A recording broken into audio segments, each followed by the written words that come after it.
Zimbabwe series 4-1 জিতলেও বাংলাদেশের টি-20 সক্ষমতা নিয়ে তৈরি হয়েছে নানা প্রশ্ন। এছাড়া তাসকিনের ইনজুরির খবরেও দল ঘোষণা নিয়েও তৈরি হয়েছে শঙ্কা। এসব নিয়ে এখন মাঠের আজকের আয়োজন আপনাদের সাথে আছি আমি তাসন্নিফের। আমার সঙ্গে স্টুডিওতে উপস্থিত আছেন সিনিয়র ক্রীড়া সাংবাদিক ও ক্রিকেট বিশ্লেষক এম কায়সার। কায়সার ভাই, স্বাগত জানাচ্ছি এখন মাঠের আজকের আয়োজনে। আমি শুরুতেই বলছিলাম যে তাসকিনের একটা বড় একটা ধাক্কা, তাসকিনের যে বিষয়টি আমরা শুনছি, ইনজুরি একটা বিষয় আগামীকাল পর্যন্ত হয়তো ওয়েট করতে হতে পারে। এই বিষয়গুলো নিয়ে আলোচনা করবো। তার আগে একটি প্রতিবেদন আছে হুমায়ুন কবির রোজে, সেটা দেখে আসবো আমরা। শিওর। সিরিজ জিতেও আনন্দ উৎসব নেই ক্রিকেটারদের চোখে মুখে, কারণ বিশ্বকাপের আগে ঘরের মাঠে জিম্বাবুয়ের বিপক্ষে টি-20তে টাইগারদের শ্রীহীন ব্যাটিং মন ভরাতে পারেনি। তবে সবার মাঝে একজন ছিলেন ভিন্ন, একেবারে আলাদা। তিনি বাংলাদেশের স্পিড স্টার তাসকিন আহমেদ। গতির ঝড় ছিল সাগরিকা থেকে শেরে বাংলা পর্যন্ত, নিয়মিত ব্রেক থ্রু দিয়েছেন আর সেরা উইকেট শিকারী হবার পাশাপাশি ইকোনমিতেও ছিলেন বেশ কিপ্টে, তাই হয়েছেন সিরিজের সেরা বোলার। কিন্তু ভাগ্যদেবী এবারও বড্ড বেখেয়ালি তাসকিনের প্রতি। আবারও ইনজুরির ঈর্ষায় বিশ্বকাপ শেষের পথে স্পিড স্টারের। এমন খবরেই হয়তো তাসকিনের বাবার মন খারাপ। গণমাধ্যমে বাবার মতো তাসকিনও হয়তো মন খারাপের খবর দিতে চাননি। একটু তো ব্যথা আছে, পুরো রিপোর্টটা ওই যে আসলে এক্স্যাক্টলি বুঝে যাবে। এখনো বলা যাইতেছে না, 50-50। আলহামদুলিল্লাহ, সবকিছুর জন্য আলহামদুলিল্লাহ। তবে বোর্ড সভাপতি নাজমুল হাসান পাপনের কথা স্পষ্ট, বাংলাদেশের সময় সেরা বোলারের সার্ভিস মিস করতে যাচ্ছে টাইগাররা। এখনকার পরিস্থিতিতে মনে হচ্ছিল তাসকিন ওর ইনজুরি হওয়ার এখনই সময় হলো। আমাদেরকে দেখতে হবে যে ও কতদিন লাগতে পারে, ও যদি তাড়াতাড়ি ওকে হিল আপ করার কোনো সুযোগ আছে কি না। ধরেন নর্মালি তো 2 থেকে 3 সপ্তাহ হয়তো ব্রেক দিবে, এটাকে এক্সপিডাইট করার কোনো সুযোগ আছে কি না। বিশেষ করে আমরা দরকার হলে ইউএসের ডাক্তারদের সাথেও কথা বলবো, এখনই যোগাযোগ করব যে যদি এক্সপিডাইট করা যায় ওর হিলিংটা, তাহলে এক জিনিস। আর যদি দেখা যায় না আসলেই দেরি হবে, তাহলে তো আমাদের অন্য সিদ্ধান্ত নিতে হবে। 2019 বিশ্বকাপে তুখোর ফর্মে থাকার পরও ইনজুরি কেড়ে নিয়েছিল তাসকিনের স্বপ্ন। এবারও কি তাই হবে? বিসিবির চিকিৎসক অবশ্য অপেক্ষায় স্ক্যান রিপোর্টের। এটা আপাত দৃষ্টিতে আমরা সাইড স্ট্রেন মনে করছি, কিন্তু ব্যথার পরিমাণটা যথেষ্ট বেশি। 2 দিন পর স্ক্যান করা হচ্ছে, স্ক্যান মনে কোনো চোট আছে চোটটা নিয়ে। সর্বশেষ 2023 ওয়ানডে বিশ্বকাপেও বাংলাদেশের স্ট্রাইক বোলার ছিলেন তাসকিন আহমেদ, কিন্তু সেবারও মাঝপথে হিংসা হয়েছিল ইনজুরির।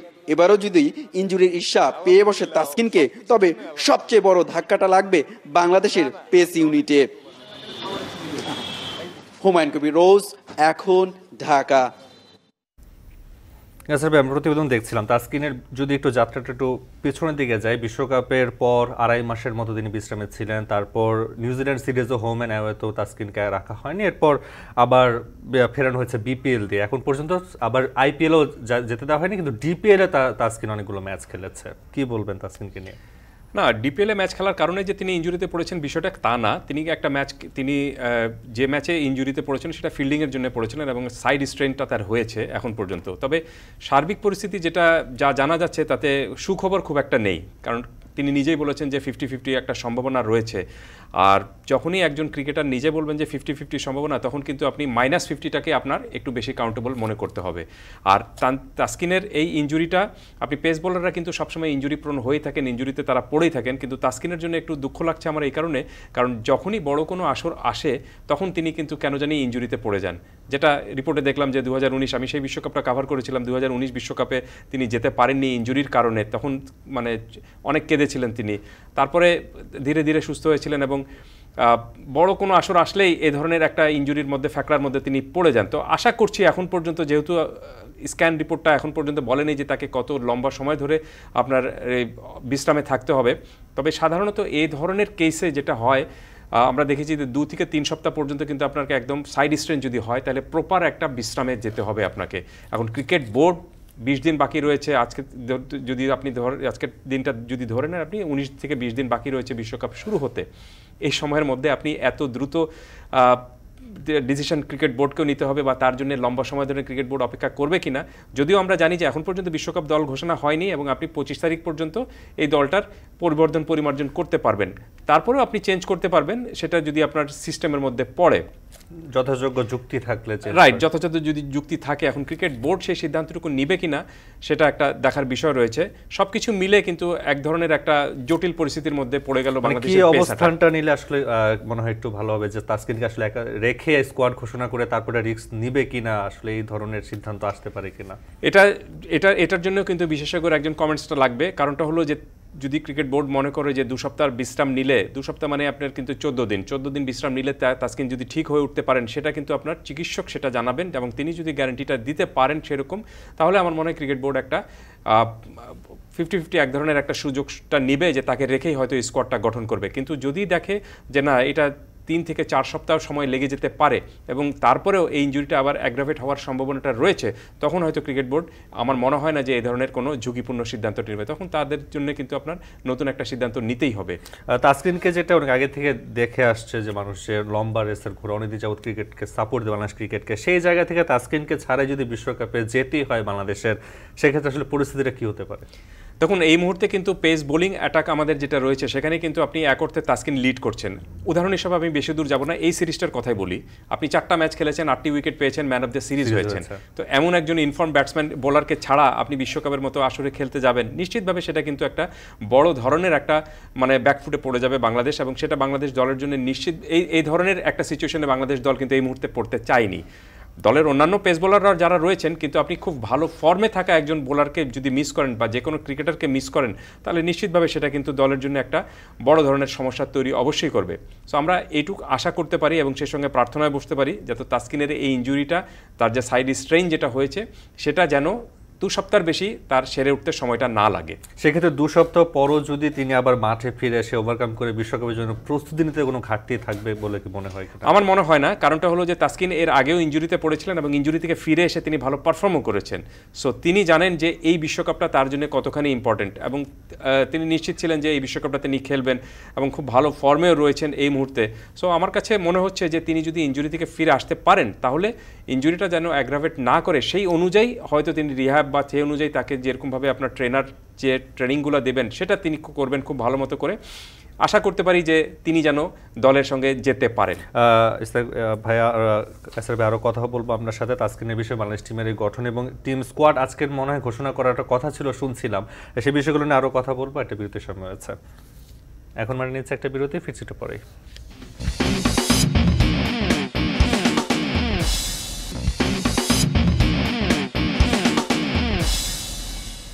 ফিরে এলাম বিরতির পর। আপনারা দেখছেন এখন মাঠে। যে বিষয় নিয়ে কথা বলছিলাম কায়সার ভাই, যে তাসকিনের ইস্যু, তাসকিন যদি না যায়, না খেলতে পারে, তার ব্যাকআপ ক্রিকেটার হিসেবে আসলে আপনার চোখে কে থাকছে বা কার সুযোগ পাওয়ার সবচেয়ে বেশি মনে হয়? এই প্রশ্নটা নির্বাচকদের করলে আরও ভালো হতো। খুব সম্ভবত এখন আপনি যে সিচুয়েশন রয়েছে, তাতে আমরা প্রথমেই তাসকিনকে একেবারে বাদ না দিয়ে দেই। তাসকিন যেন থাকেন সেইভাবে আমরা চিন্তাটুকু করি। আর যদি কোনো কারণে না খেলতে পারেন তিনি, তাহলে আমার মনে হয় যে অপশনটা ক্রিকেট বোর্ডের কাছে রয়েছে। খুব সম্ভবত হাসান মাহমুদকে তারা হয়তো এই জায়গাটা পিক করতে পারেন এখন পর্যন্ত। আচ্ছা, যেটা হচ্ছে তাসকিনকে আমরা জানি আইপিএলে খেলতে দিতে হয়নি, মানে দেয়নি ক্রিকেট বোর্ড পারমিশন। শরীফুলের কথা শুনছিলাম, শরীফুলকেও দেয়নি। পেস বোলারদের জাগিয়ে রাখা, আবার মুস্তাফিজ খেলেছে। আইপিএল না খেলে ডিপিএলে ম্যাচ খেলা, এটা আসলে আপনার দৃষ্টিতে কেমন লেগেছে?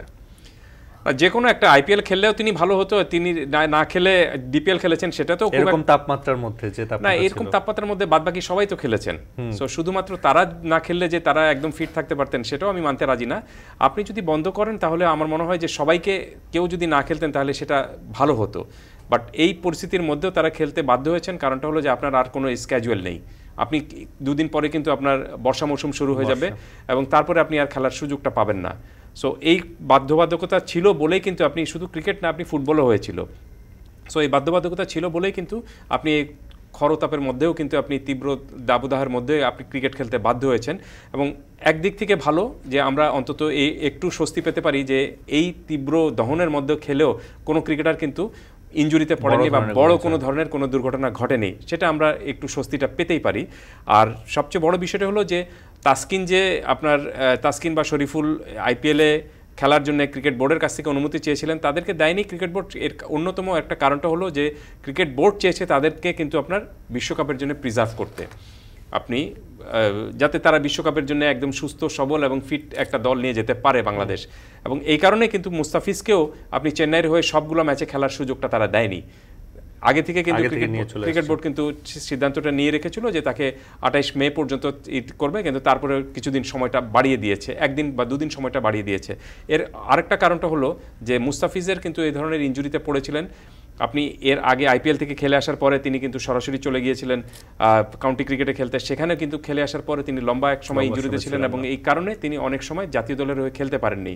আর আরেকটা কারণ ছিল যে 2022 যে টি-20 বিশ্বকাপ যেটা অস্ট্রেলিয়া হয়েছিল, ওমানে হয়েছিল, সেই বিশ্বকাপেও কিন্তু বাংলাদেশ ভালো পারফর্ম করতে পারেনি। তার অন্যতম কারণটা ছিল সেই বিশ্বকাপে আপনি সাকিব এবং মুস্তাফিজ এই দুজন কিন্তু আইপিএলে ভরা মৌসুম প্রায় সবগুলো ম্যাচ খেলে এসেছিলেন এবং কিছুটা টায়ার্ডনেস তার মধ্যে ছিল, কারণ আইপিএল হলো খুবই আপনি প্রতিযোগিতামূলক একটা ক্রিকেট, এখানে আপনার বার্ন আউট হওয়ার যথেষ্ট সুযোগ রয়েছে। যে আপনি হয়তো বলবেন যে 2 দিন 3 দিন পরপর তো গ্যাপ থাকে, কিন্তু তারপরেও এই 20 ওভারের ম্যাচের মধ্যে আপনি যে ধরনের ইন্টেন্সিটি থাকে এবং এখানে যেরকম পরিশ্রম করতে হয়, আর শুধুমাত্র আপনি ম্যাচ দিয়ে তো কাউন্ট করলে হবে না, আপনার কিন্তু প্র্যাকটিস দিনের থাকে, প্লাস আপনার ট্রাভেলিং রয়েছে, সব কিছু মিলে একটা প্লেয়ারদের বার্ন আউট হয়ে যাওয়ার একটা সম্ভাবনা বা আশঙ্কা থাকে। সেই আশঙ্কায় যেন না পড়েন মুস্তাফিজ, এই কারণে তাকে একটু আগে ভাগে বাংলাদেশ দল ফিরিয়ে নিয়ে এসেছে। এই ব্যাপারে একটু যুক্ত করতে চাই, এবার আইপিএল এর পর বিশ্বকাপ শুরু হচ্ছে, মানে যারা আইপিএল খেলছে ইন্টারন্যাশনাল ক্রিকেটার অস্ট্রেলিয়া ইংল্যান্ড, তারাও আইপিএল খেলেই বিশ্বকাপে যাবে, আসলে তাদের চিন্তাভাবনার সাথে আমাদের চিন্তাভাবনার পার্থক্য আসলে কি মনে হচ্ছে? এটা তো বোর্ড টু বোর্ড ভ্যারি করে, এটা বোর্ডের পলিসি অনুযায়ী করে। এখন বোর্ড যদি সুযোগটা দেয় তাদেরকে এবং বোর্ড যদি মনে করে যে তাদের হাতে সেরকমভাবে বিকল্প ক্রিকেটার আরও রয়েছে, এই কারণে তারা হয়তো সেই সুযোগটা দিচ্ছে বাদবাকি ক্রিকেটারদেরকে। এবং আপনি আরেকটা জিনিস লক্ষ্য করবেন যে এখন এই যে প্লে অফের যে আপনার আইপিএলে শুরু হচ্ছে, এই সময়টায় কিন্তু আপনি আরও অনেক ক্রিকেটার কিন্তু আপনার প্লে অফে তাদের দলের মানে ফ্র্যাঞ্চাইজি ক্রিকেটের দলকে সার্ভিসটুকু সেরকমভাবে দিতে পারবেন না। আপনি উদাহরণ হিসাবে আমি 1-2 জনের নামই বলি, বাটলার এবং মঈন আলী কিন্তু চলে যাচ্ছেন। মঈন আলী চেন্নাইয়ের আর প্লে অফের ম্যাচগুলো খেলতে পারবেন না এবং জস বাটলারও কিন্তু আপনার রাজস্থান রয়্যালসের হয়ে বাদবাকি ম্যাচগুলো খেলতে পারবেন না প্লে অফে, কারণ তাদেরকে ইংল্যান্ড টিম নিয়ে যাচ্ছে তাদের দলের সঙ্গে রাখার জন্য, বিশ্বকাপের জন্য প্রস্তুত যে দলটা করবে সেই দলের সাথে যাতে একটু জেল হতে পারেন এবং তাদেরও একটা বিশ্রামের প্রয়োজন রয়েছে। সো তারাও তাদের মেইন প্লেয়ারদেরকে টেনে নিয়ে যাচ্ছে। হ্যাঁ, আপনি বলতে পারেন যে আরও অনেকগুলো দল নেয়নি, যেমন আপনি জস লিটল আয়ারল্যান্ডের, তাকে কিন্তু পুরো বিশ্বকাপ এই আইপিএল খেলার সুযোগটা দিয়ে দিয়েছে আয়ারল্যান্ড এবং বলেছে যে আপনার আইপিএল শেষ করে তারপর যেন পাকিস্তানের সাথে সিরিজ চলছে সেখানেও তিনি নেই, আইপিএল খেলছেন। রাইট, তিনি আইপিএল খেলছেন। সেটি বললাম আমি যে এটা বোর্ড টু বোর্ড ভ্যারি করে, যে আপনি জস লিটলের জায়গায় এখন আয়ারল্যান্ডের যে দল রয়েছে তাদেরকে হয়তো তার জায়গায় জস লিটলের জায়গায় একজন ভালো প্লেয়ার রয়েছেন, সেই কারণে হয়তো তারা সেটা মানে সুযোগটা তাদেরকে দিতে পারছে। কাসার ভাই আরো কথা বলবো, একটা বিরতির সময় হচ্ছে। এখন মাঠে নিচ্ছে একটা বিরতি, ফিরছে আরেকটু পর।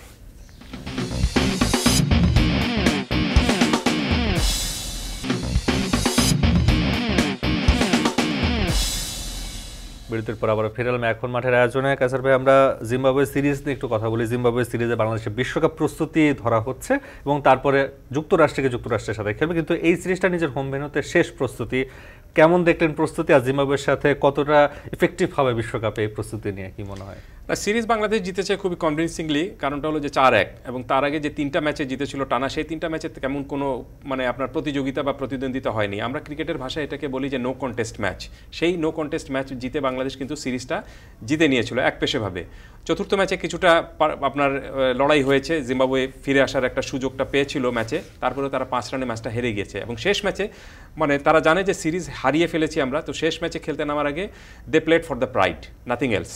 সো তারা শুধুমাত্র সেই প্রাইডের জন্য খেলেছিল এবং সেই প্রাইডটা আমার কাছে মনে হচ্ছে যে নিয়েই অন্তত সিরিজটা শেষ করতে পেরেছে, কারণ বাংলাদেশ দল কিন্তু ফুল স্কোয়াড নিয়ে এই ম্যাচে খেলতে নেমেছিল এবং তারা যেভাবে ব্যাটিংটা করেছে, বিশেষ করে যে ডোমিনেটিং ব্যাটিংটা করেছে, 9 বল বাকি থাকতে আপনি 8 উইকেটে ম্যাচ জিতে নিয়েছেন, 157 রান চেস করেছেন খুব সহজভাবে, সেটাতে বোঝা যাচ্ছে যে তারা আসলে এই ম্যাচটা জেতার জন্য খুব মরিয়া হয়েছিল এবং তারা সেই কাজটুকু করেছে।